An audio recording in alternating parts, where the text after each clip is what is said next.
भाग 37। दयावान कैसे बने। क्या होता अगर रेमोना को मिली चिट्ठी पूरी तरह गलत होती? क्या होता अगर उसके पास यह सोचने का अच्छा कारण होता कि उसके भाषण की यह आलोचना बिल्कुल गलत है? उस मामले में रेमोना को यह एहसास होता कि उसके भाषण के शब्दों का अंदाज में ऐसा कुछ था जिससे उस चिट्ठी लिखने वाली के पूर्वग्रहों, अंधविश्वासों या संकीर्ण विश्वासों को झटका लगा होगा। समस्या उसके साथ नहीं बल्कि लेखिका के साथ होती है। इसे समझना करुणा की दिशा में पहला अनिवार्य कदम उठाना है। अगला तार्किक कदम सामने वाले की शांति, सद्भाव और समझ के लिए प्रार्थना करना है। जब आप जानते हैं कि आप अपने विचारों, प्रतिक्रियाओं और भावनाओं के मालिक हैं, तो आप आहत नहीं हो सकते। भावनाएं विचारों का अनुसरण करती हैं और आप में उन सभी विचारों को अस्वीकृत करने की शक्ति है जो आपको विचलित या परेशान कर सकते हैं। विवाह की वेदी पर जाकर छोड़ दिया। कुछ साल पहले मैं एक पास वाले चर्च में शादी कराने गया। दूल्हा बनने वाला युवक काफी समय बीतने के बाद भी नहीं आया। होने वाली दुल्हन ने 2 घंटे बाद कुछ आंसू बहाए। फिर उसने मुझसे कहा, मैंने दैवी मार्गदर्शन के लिए प्रार्थना की थी।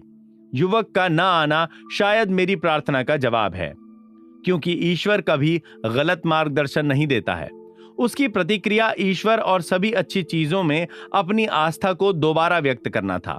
उसके दिल में कोई कटुता नहीं थी, क्योंकि जैसा उसने कहा, हालांकि मैं उस विवाह के लिए उत्सुक थी, लेकिन मुझे लगता है कि वो विवाह सही काम नहीं होता, क्योंकि मेरी प्रार्थना सही काम के लिए थी, सिर्फ मेरे लिए नहीं बल्कि हम दोनों के लिए।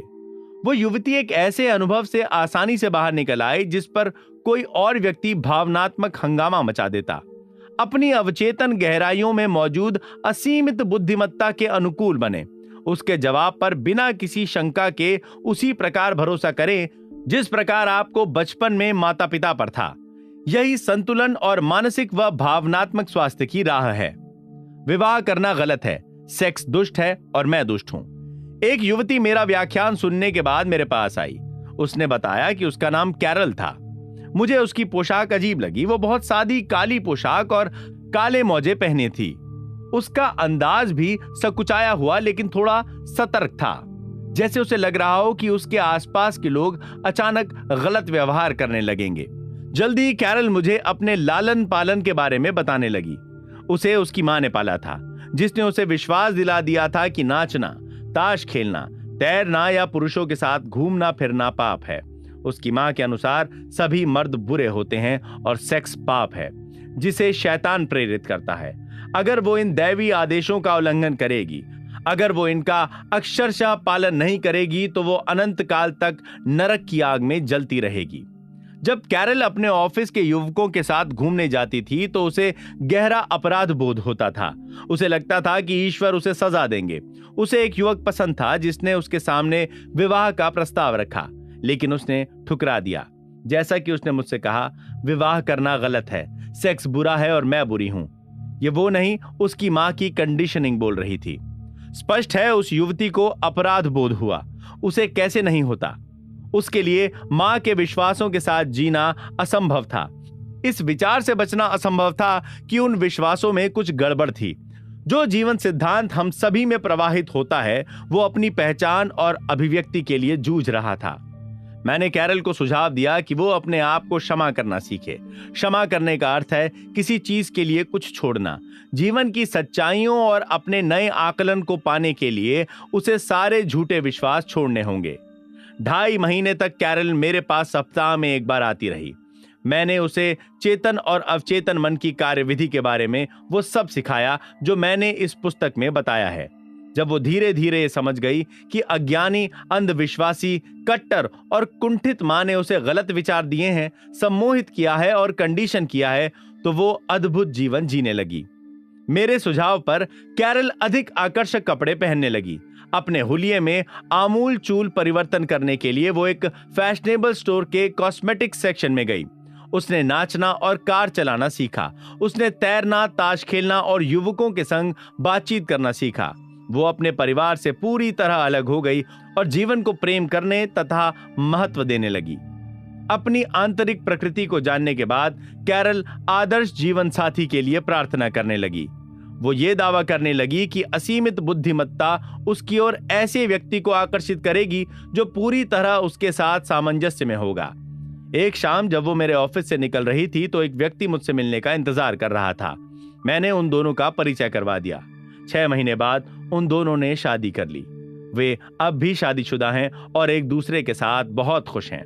क्षमा उपचार के लिए आवश्यक है, और अगर आपके मन में किसी के खिलाफ कुछ है तो आप खड़े होकर प्रार्थना करें, क्षमा करें। दूसरों को क्षमा करना मानसिक शांति और अच्छे स्वास्थ्य के लिए अनिवार्य है। अगर आप अच्छा स्वास्थ्य और खुशी चाहते हैं तो आपको हर उस व्यक्ति को क्षमा करना चाहिए जिसने आपको चोट पहुंचाई है। अपने विचारों को दैवी नियमों और व्यवस्था के सामंजस्य में लाकर अपने आप को क्षमा करें। आप खुद को तब तक पूरी तरह क्षमा नहीं कर सकते जब तक कि दूसरों को क्षमा नहीं कर देते। अपने आप को क्षमा न करना सिर्फ आध्यात्मिक अहंकार या अज्ञान है।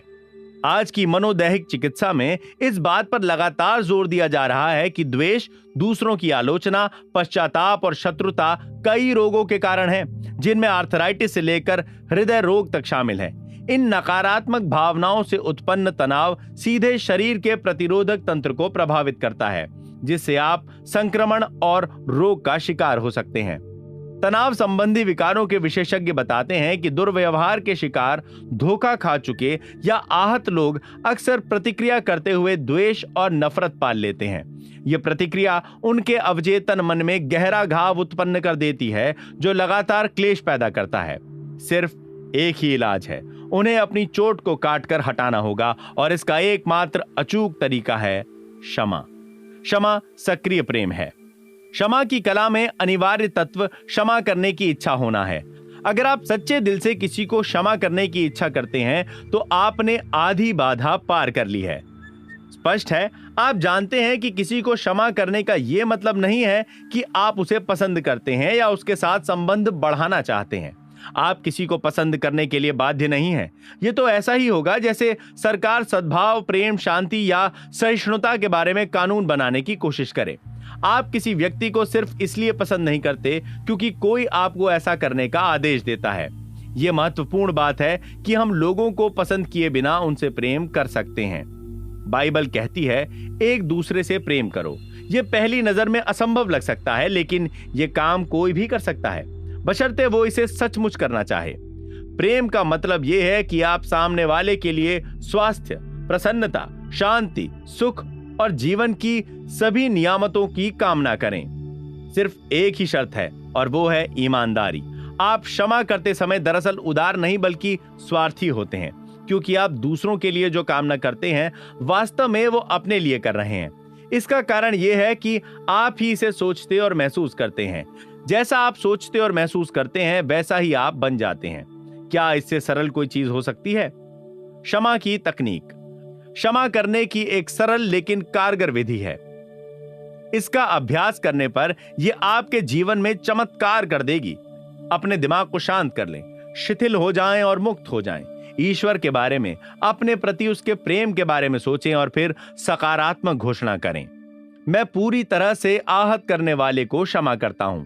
मैं उसे मानसिक और आध्यात्मिक रूप से मुक्त करता हूं। मैं उसे इस विषय से संबंधित हर चीज के लिए पूरी तरह क्षमा करता हूं। मैं मुक्त हूं और वो मुक्त है। यह अद्भुत भावना है। मेरे लिए यह आम क्षमादान का दिन है। मैं हर उस व्यक्ति को मुक्त करता हूं जिसने मुझे कभी आहत किया है, और मैं हर एक के लिए स्वास्थ्य, प्रसन्नता, शांति तथा जीवन की सभी खुशियों की कामना करता हूं। मैं ये काम मुक्तता, प्रसन्नता और प्रेम से करता हूं।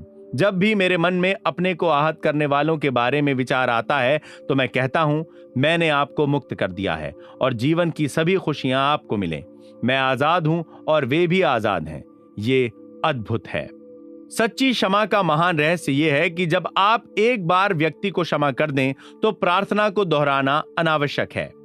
जब भी वो व्यक्ति आपके मन में आए या वो खास चोट आपके दिमाग में उभरे तो उसके प्रति अच्छे विचार व्यक्त करें और कहें, आपको शांति मिले। जितनी बार विचार मन में आए उतनी ही बार ये काम करें। आप देखेंगे कि कुछ दिनों के बाद उस व्यक्ति या अनुभव का विचार कम आएगा और फिर गुमनामी में खो जाएगा। क्षमा का एसिड टेस्ट। सुनार ये जांच करने के लिए एसिड टेस्ट का प्रयोग करते हैं कि सोना असली है या नकली। क्षमा के लिए भी एक एसिड टेस्ट है। मान लीजिए कि मैं आपको किसी के बारे में कोई बहुत अच्छी खबर सुनाने जा रहा हूं, जिसने आपको नुकसान पहुंचाया है, धोखा दिया है या छल किया है। अगर आप उस व्यक्ति के बारे में अच्छी खबर सुनकर कुढ़ जाते हैं, तो ये जान ले कि नफरत की जड़ें अब भी आपके अवचेतन मन में हैं और आपको नुकसान पहुंचा रही हैं। मान लीजिए कि पिछले साल आपका बहुत दुखने वाला दांत निकाला गया था और आप मुझे इसके बारे में इस समय बताते हैं। अगर मैं पूछता हूं कि क्या इस समय दर्द हो रहा है, तो आप मुझे हैरानी से देखकर कहते हैं, नहीं, मुझे दर्द याद है, लेकिन अब मुझे नहीं होता है। यही पूरी कहानी है। अगर आपने सचमुच किसी को क्षमा कर दिया है, तो आपको घटना तो याद होगी, लेकिन आपको अब उसकी चोट या डंक महसूस नहीं होगा। यह क्षमा का एसिड टेस्ट है। आपको इसे मनोवैज्ञानिक और आध्यात्मिक तरीके से करना होगा, अन्यथा आप खुद को धोखा दे रहे हैं। आप क्षमा की सच्ची कला का अभ्यास नहीं कर रहे हैं। सबको समझना, सबको क्षमा करना है। जब आप अपने मस्तिष्क के रचनात्मक नियमों को समझ लेते हैं, तो आप दूसरे लोगों और परिस्थितियों को दोष देना बंद कर देते हैं कि वे आपके जीवन को बना या बिगाड़ रही हैं। आपको एहसास हो जाता है कि आपके विचार और भावनाएं ही आपकी किस्मत बनाते हैं। इससे भी बढ़कर आप जान जाते हैं कि बाहरी चीजें कारण नहीं हैं, वे आपके जीवन तथा अनुभवों के कारण या निर्माता नहीं हैं। यह सोचना गलत है कि दूसरे आपकी खुशी में बाधा डाल सकते हैं, कि आप किस्मत की एक फुटबॉल हैं, कि आपको जीने के लिए दूसरों का विरोध करना पड़ेगा और उनसे लड़ना पड़ेगा। ये सभी विचार आपकी विध्वंसात्मक प्रकृति को प्रकट कर देते हैं। जब आप ये समझ लेते हैं कि विचार ही वस्तु है,